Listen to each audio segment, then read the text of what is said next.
যারা আমার নামে অপ্রীতিকর কথা এবং নিজের মন করা গল্প ছাড়েন, আজকে আমি তাদেরকে চ্যালেঞ্জ করার দিই। কখনো আমার ব্যক্তিগত বিষয় নিয়ে ওপেন বা ক্লিয়ার কাট কথা কখনো বলি নাই, বাট আজকে আমি জীবনে প্রথমবারের মতো এবং শেষবারের মতো আমি কথাগুলো বলবো এবং প্রমাণ সহ এবং চ্যালেঞ্জ করে, আই রিপিট চ্যালেঞ্জ করে। আচ্ছা, মহিলা আছে যে রেগুলার আমাকে নিয়ে পোস্ট দেয়, তিনি খুব সম্ভবত লন্ডনে থাকেন। ওনার নাম হচ্ছে নাহিদ সুলতানা বা রত্না আক্তার সামথিং, আমি জানিও না, ওনাকে আমি চিনিও না, বাট আপনার যদি ওনার আইডিটা একটু ঘেটে দেখবেন, উনি সারাক্ষণ মানুষকে নেগেটিভ পোস্ট দেয় এবং সারাক্ষণ মানুষকে পচায়। হ্যাঁ, সো সে একটু আগে পরিমণিকে নিয়ে পোস্ট দিছে। আচ্ছা, এবার আসেন, সে আমাকে নিয়ে পোস্ট দিছে। সে লিখছে, কারা জানি বলছিল এই তনি মহিলা নাকি তার বয়স্ক স্বামীর অনেক সেবা করছে, তার চিকিৎসার পিছনে অনেক টাকা খরচ করছে, তাদের জন্য টাটকা খবর, এই নারী তার স্বামীর চিকিৎসার পরবর্তীতে তার তৃতীয় বিবাহের শপিং থেকে শুরু করে সমস্ত খরচ সে তার মৃত স্বামীর ক্রেডিট কার্ড দিয়ে করেছে। ব্যাংক যখন সেই টাকা ফেরত চাইছে, তখন ব্যাংকে তার মৃত স্বামীর বিরুদ্ধে মামলা করতে বলছে এবং সেই পেমেন্টের ব্যাপারে সে কিছু জানে না।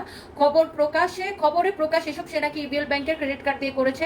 যদি এই খবর সত্যি হয় তাহলে বলতে হয় এই মহিলার কাছে পৃথিবীর সব দান্দাবাজরা ফেল মারবে, জেনুইন ধোঁকাবাজ। ওকে ডিয়ার নাহিদ সুলতানা, আমি আপনাকে নিয়ে একটাও খারাপ কথা বলতে চাই না, বাট আমি আপনাকে চ্যালেঞ্জ করলাম। আপনি তো লন্ডনে থাকেন, আপনি কি করেন আমি জানিও না, আমি আপনার লাইফ নিয়ে ইন্টারেস্টেড না।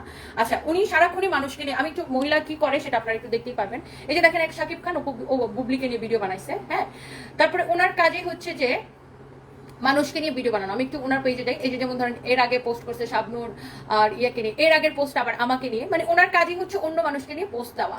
দেখছেন, উনি লিখছে, যদিও ভাবছিলাম ওনাকে নিয়ে আর পোস্ট দিব না, তবুও দিলাম।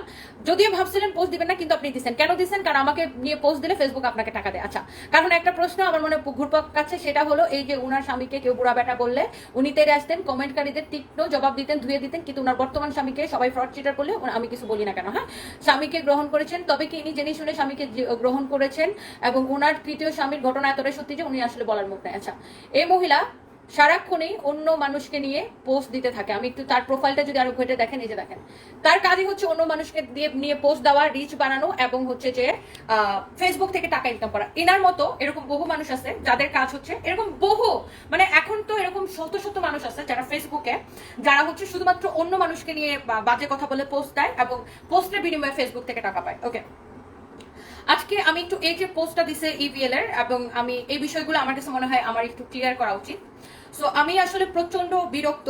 আমি আসলে আমার এই ব্যক্তিগত জীবনগুলো নিয়ে আমি কখনোই কথা বলি নাই। আর ওনার মতো মানুষ যারা অন্যদেরকে নিয়ে সমালোচনা করেন, আপনি সারাদিন অন্য মানুষকে নিয়ে পোস্ট দেন। তো আপনি কিরকম মানুষ বা আপনি কি একজন ভালো মানুষ না খারাপ মানুষ, আপনার প্রমাণ কিন্তু এখানেই পাওয়া যায়। আচ্ছা, এবার আসেন আমি একটু শুরু থেকে বলি। সো আমি আমার মৃত হাজবেন্ড বা লেট হাজবেন্ড জনাব সাদাত রহমানকে আমি বিয়ে করেছিলাম ভালোবেসে, প্রেম করে।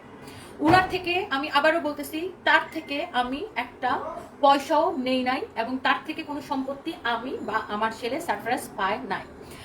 সো এই যে, হ্যাঁ, মৌ সুলতানা নামে আরেকজন আছে। ইয়েস, মৌ সুলতানা নামে আমি বনানী থানায় আমি কমপ্লেন করেছি, লিখিত কমপ্লেন। বাট মৌ সুলতানা দেশের বাইরে থাকায় তাকে আইনের আওতায় আনা যাচ্ছে না। বাট মৌ সুলতানার নামে আমি লিখিত কমপ্লেন করেছি এবং দুইবার করেছি। একবার আমি গুলশান থানায় করেছি, আবার বনানী থানায় করেছি। আমি এই বিষয়গুলো ক্লিয়ার করবো। নট অনলি মৌ সুলতানা, আরেকটা আছে সাংবাদিক আকাশ নিবিড়, আরেকটা আছে এনামুল কবিরের নামে আমি মামলা করবো। সো আমি প্রত্যেকটা বিষয় আপনাদেরকে ক্লিয়ার করে দেবো, জাস্ট একটু সাথে থাকুন। আরেকটা আছে কি যেন মহিলাটার নাম, কি যেন তানিয়া, হোয়াট এভার তানিয়া, কি একটা পেজের নাম। তো আমার কাছে মনে হয়, শুভ আমার কাছে তোমাদের মনে হয় এই বিষয়গুলো আমার ক্লিয়ার করা উচিত, কারণ সারা পৃথিবীর কাছে আমি একটা লোভী মহিলা হিসেবে পরিচিত। প্রথমে আমি ক্লিয়ার করি, আমার যে লেট হাজবেন্ড সাদাত রহমান, সে হচ্ছে ফুয়ান সিরামিকের ডিরেক্টর হিসেবে চাকরি করতো এবং সেখান থেকে সে 3.5 লাখ টাকা স্যালারি নিত। হ্যাঁ, অবশ্যই শেয়ার দেবে। সেখান থেকে সে 3.5 লাখ টাকা বেতন পাইতো এবং আমি যখন তার সাথে আমার যখন পরিচয় বিয়ে, তখন আমি নিজেও কিন্তু কাজ করি এবং ইনকাম করি। তো আমার সবসময় আমার মধ্যে একটা, মানে আমার বাবা এই জিনিসটা আমার মধ্যে দিছে যে আমাদেরকে কাজ করতে হবে, পড়াশোনা শুধু করলে হবে না, পড়াশোনা শেষ করে কাজ করতে হবে। এই জিনিসটা আমার বাবাই আমাদের মধ্যে দিছে, আমার সব ভাই বোনের মধ্যে। আমার বোনও কিন্তু তার পড়াশোনা শেষ করে কাজ শুরু করছে। আচ্ছা, তো যেহেতু আমি খুব অল্প বয়সে বিয়ে করে ফেলছিলাম এবং যেটা আমার জীবনের একটা ভুল ছিল, তো সেখান থেকে আমি ডিভোর্স হয়ে আসার পরে আমি কিন্তু অনেক কাজ করছি, আমি ঘুরে দাঁড়ানোর চেষ্টা করছি, তো অনেক পরিশ্রম করছি, স্টিল আমি কাজ করতেছি। আচ্ছা, তো আমি যখন আমার লেট হাজব্যান্ড সাদাত রহমানকে যখন বিয়ে করি, সে তখন ফুয়ান সিরামিকের ডিরেক্টর এবং তাদের আরো একটা কোম্পানি, সে এমডি ছিল, ওই একই মালিকের সেম গ্রুপের আরেকটা কোম্পানি রংপুর ডিস্টিলারিজ, সে রংপুর ডিস্টিলারিজের এমডি ছিল। But Rangpur distilleries somehow run করতেছিল না, তাদের কিছু মানে গভর্নমেন্টের সাথে কিছু ইস্যু ছিল এবং আরো কি তাদের ইন্টারনাল সমস্যা ছিল, আমি জানি না।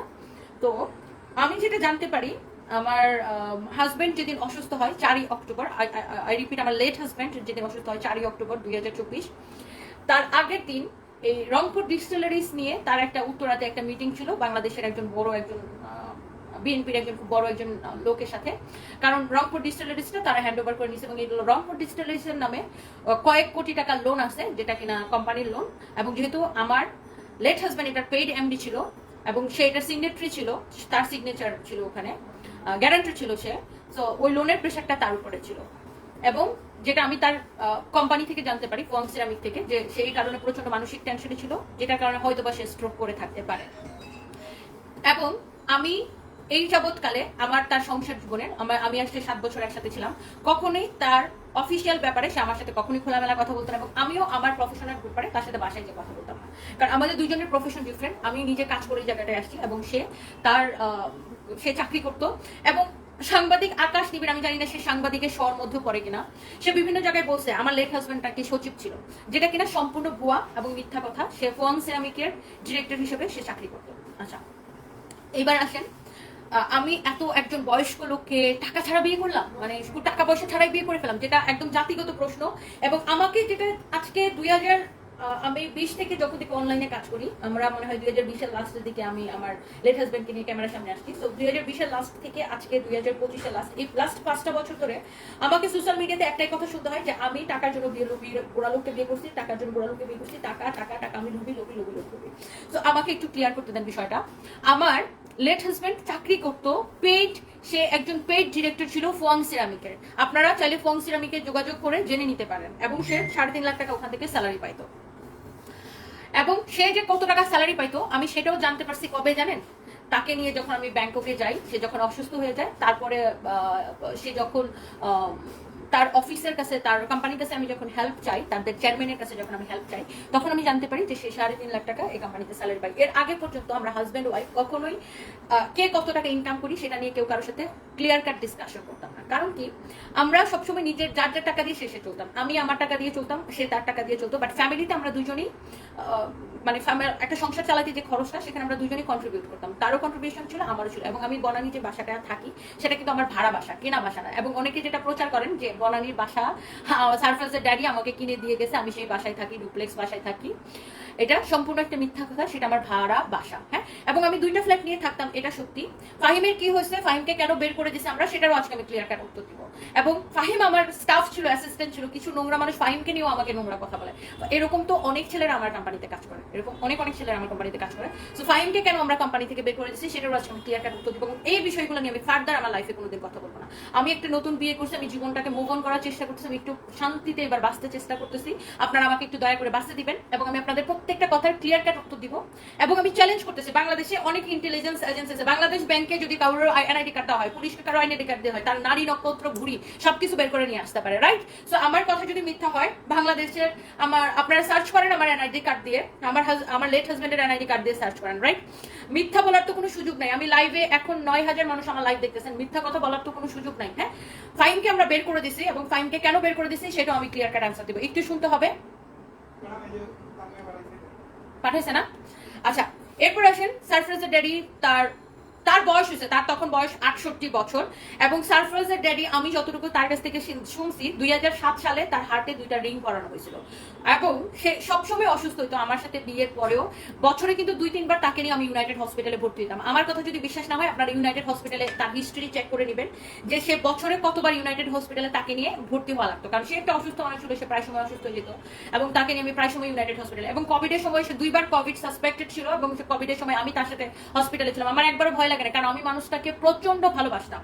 আমি যদি আমার জীবনে কাউকে প্রচন্ড ভালোবেসে থাকি, সেটা হচ্ছে সারফরাজের ড্যাডি। এখন কে কি মনে করেন, কে বিশ্বাস করেন না করেন, আই ডোন্ট কেয়ার, আমার কিছু যায় আসে না।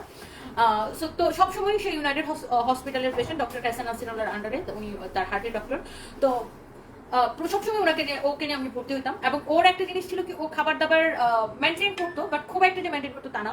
ওকে ডক্টর ট্রেডমিল, মানে ওকে প্রতিদিন হাঁটতে বলছিল অ্যাটলিস্ট 45 মিনিট। ও কখনোই হাঁটতো না। আমি ওর জন্য একটা ট্রেডমিল কিনছিলাম। ট্রেডমিলটাই যে এখন আমার সামনে, এখানে আমি অফিসে নিয়ে আসছি, আমার বাসায় রাখার জায়গা নেই।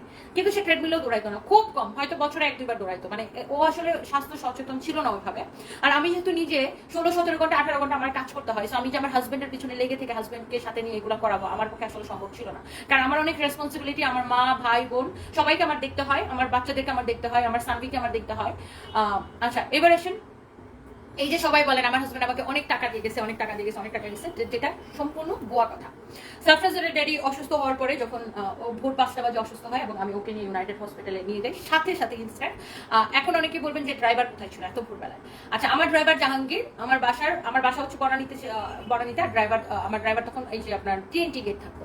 সো আমার বাসা থেকে টিএনটি গেট অনলি 5 মিনিটের ডিস্টেন্স। হ্যাঁ, তো জাহাঙ্গীরকে আমি ফোন দেওয়ার সাথে সাথে সে বাসায় চলে আসে এবং একটা রিক্সা নিয়ে, এবং আমার বোন জামাই, আমার বাসার সিকিউরিটি সবাই মিলে সারফরাজ ড্যাডি ঘুমের মধ্যে এসে ব্রেন স্ট্রোক করে এবং আমাকে এরকম ধাক্কাইতেছিল ঘুমের মধ্যে। এবং আমি যখন দেখছি ও কি হয়েছে ওর চোখে মুখে পানি দিতেছিলাম, ও আর কোনো কথা বলতে পারে নাই।